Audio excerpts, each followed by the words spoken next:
Holiday season around near Halloween season, the NBA season will mark the 2023-2024 regular season kickoff, including the beginning of new offensive rules in the NBA, and of course, we know about their in-season in-season tournament that's supposed to bring a lot more interest over in the regular season for the NBA teams, especially over their televised rating system. But I think we all know why we're here today. Of course, certain people, I mean, personally myself, I made this recording so we can talk about the Damian Lillard trade. Damian Lillard trade, of course, caught headlines, scratching our heads all summer. But it took until school would start until we actually heard any conversation involved Damian Lillard. Is he going to go to the Miami Heat? Why is he vetoing Miami Heat? This is it. This is also colliding between the whole player rulings involving the allocation of his contract. But it's either he stays in bondage or he goes to the Milwaukee Bucks. He goes to the Milwaukee Bucks to team up with Giannis Antetokounmpo while getting rid of veteran defensive guard Drew Holiday, Grayson Allen, backup 2 guard, so they can so they can spread out enough contract over that cap while getting rid of 2029 through 2023 first round pick that's swapped over with Portland. So not only do they have a buttload of picks, they have they have a veteran guard that can set some of the young guys straight.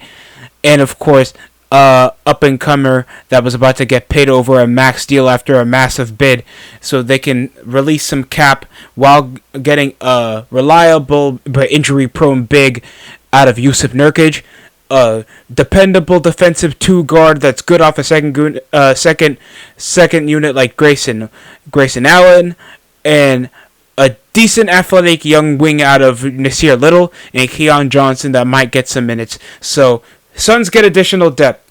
That's been the issue over their team, plus the financial woes of dealing with DeAndre Ayton for another contractual season after they bidded against the Indiana Pacers that were trying to sign him after he was let go over as a free agent. And Drew Holiday over the dependable deal of how the rotation is going to start with, because Drew Holiday is also a starting level guard that plays a different style, but still over the depiction to go to either New York Knicks or the Miami Heat, because they were depicted over to get some type of allocation, some type of benefits over on the Damian Lillard trade involving Portland with talks over, probably the deal's not really equivalent to the value of Damian Lillard that the Miami Heat's not quantifying, so that's why we haven't seen much done. So saying, we want him gone, but you're really not giving me much but like $20 in a rubber band. And Damian Lillard, over no additional hiccups, get a all NBA high scoring guard that had a career season last year after even dropping 71 points. Same as Donovan Mitchell, still playing over hierarchy level basketball, but just with a more defensively allocated team with one of the best offensive players in the league, out of Giannis Antetokounmpo. And after literally getting destroyed as a first seed, this could already plateau the Portland Trail Blazers of the Milwaukee Bucks into probably automatic contenders over in the top 3 spot. But even though, if that's the state, you could be concerned about the Miami Heat. That I don't know if they can catch lightning in a bottle twice after making it to the finals as a freaking 8th seed. Even though they made it to the finals like 2 seasons before, making it to a conference finals appearance. Or the Boston Celtics as also excited to have an exciting offseason with the trades and signings they've made. The New York Knicks, the Cleveland Cavaliers is pretty set on who are the favorites to even make it over to the NBA playoffs, or hell, even the conference finals. I think the biggest ifs are coming out of the Philadelphia 76ers, depending if they're going to keep over James Harden over the regular season, or even let him go over the middle of the season if stuff go south, because it's been depicted that Drew Holiday would return to the Sixers. They'd get the Clippers. The Clippers would get Harden for some apparent reason, and Westbrook would go to Miami or something. And look, I have nothing against James Harden. I understand, like, both ways, both teams got, both sides got screwed over, and how the deal was depicted. But it's like, you're in a better situation than you were over when you were in Brooklyn. No future picks, lack of depth, and already 3 massive personalities that can barely stay healthy for half the season. And if one thing goes awry, the team suffers. You got only one star to deal with. That's an MVP caliber, still over in his prime, with a more well-constructed roster, a more established coach, and just giving over sacrificial hiccups as a veteran to add more depth on the team, and it just didn't work out. And just if Harden feels that way, it's just dumb. To be honest, I wouldn't mind Holiday. They get defensive perimeter defender after getting rid of guys like Max Strus and Gabe Vincent that actually fit over the Heat system. And you can switch over Tyler Hero to that 2 spot because he's like, 6'5", could create his own shot. I don't need that off transition because the Heat, over a majority of the game, if you ever seen their games, they depict a move over in the post, have Bam Adebayo move the ball over transition, and obviously they're pushing Kyle Lowry to still be their 6th man. And I just can't see a time that Drew Holiday can still produce at a level of a playoff contending team, and he could fit into certain teams that probably need a veteran like him. Hell, Toronto can still be pushed over to a 3-way trade if they're depicted to still make moves around the offseason.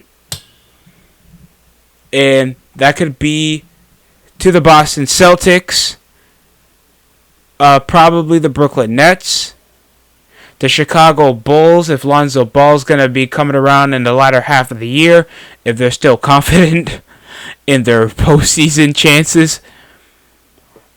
Or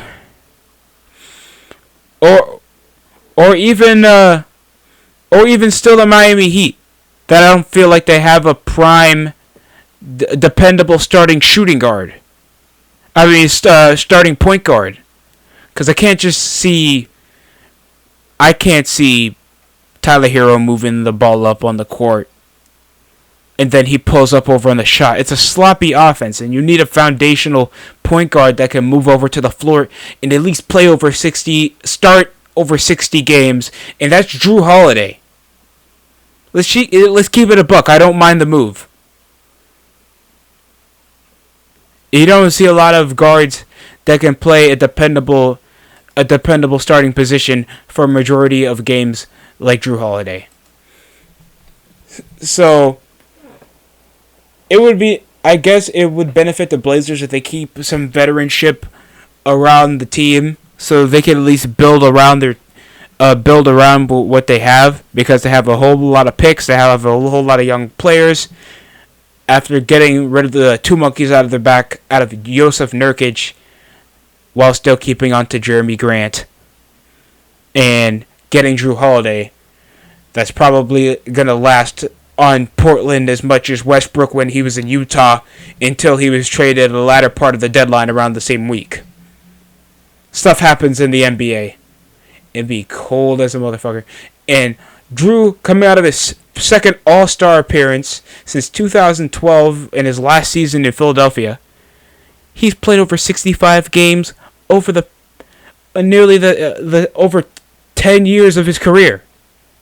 He played the same amount as he did last season, over 67, and that's rotating. Not injury hiccups, like Giannis when he broke his wrist. And the least amount of games that he's played is 34 games. And over that game, he started all 34 of them. So Holiday's dependable, can actually involve himself over in the defensive unit, can score when he needs to over the secondary unit. I feel like if the Miami Heat wants to salvage as much as they can over a disappointing offseason after losing so many assets that were major contributor to how they were last season, I would say Just swallow the pride and go for Drew Holiday. If you still have a lot of contending pieces, or else you could go with the Zach LaVine deal. Try to rotate around that wing position. Because in my opinion, and this is coming from a guy that likes Jimmy Butler, I like his game, but in my opinion, he got to stop with this hero ball nonsense. He's not a number one option in my eyes. Every time I see him, he comes from dominating in the first round to chucking up jump shots and trying to force 4-point plays when there's only like a minute and a half remaining, and then it costs you guys wins. Nobody wants to see that, especially me. And I was rooting for the underdog out of the Miami Heat to try to at least push this over to a Game 6 against the Nuggets to make sure this wasn't a pure blowout. And at least they pushed it to a Game 5. Even though the Nuggets were just dominating over one side of the ball when they know Jokic can distribute and average a damn triple-double over the entire finals. There's only so many dependable stuff that the Heat need. They need size, constructive depth on their roster, and to sacrifice a bit of veteranship. The most they had to do that was Udonis Haslem over natural causes. I make that sound like death. I mean his retirement. To actually give up that 12th man spot, so they can finally add some depth. And that's as much as that he can do after just getting back a returning Josh Richardson that hasn't played since, like, I think D Wade's last season. Oh hell, we can even give up a pick for Markelle Fultz, a guy that can actually pertain off the break, still a young guy, and move over to a starting spot whenever we need to. We actually need to move over to guys that we can push over to the long term.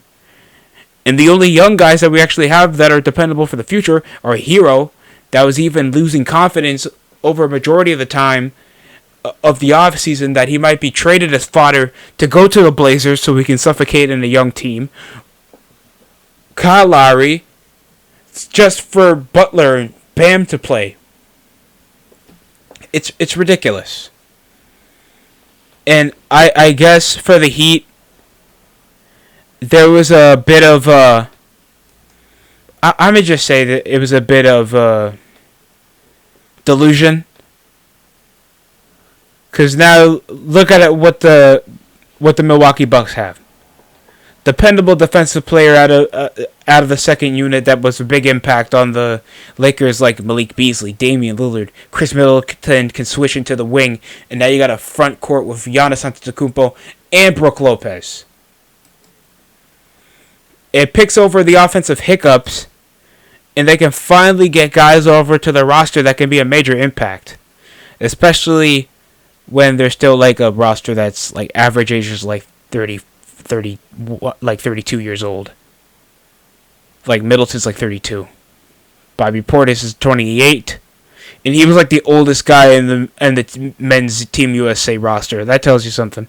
Gordon Dragic, that's 37. Jay Crowder, that's like 33. Pat Connaughton, that's 30.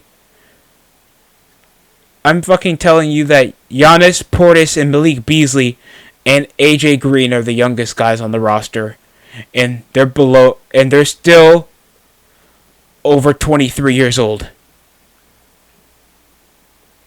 That's not a good sign. So it's literally do or die for the Milwaukee Bucks to pick over the pace, adapt, and actually see how this gelling form of a win now team, because Giannis was really threatening on leaving, and Milwaukee can't have that. Especially being a small market force and already not being a massive trade option.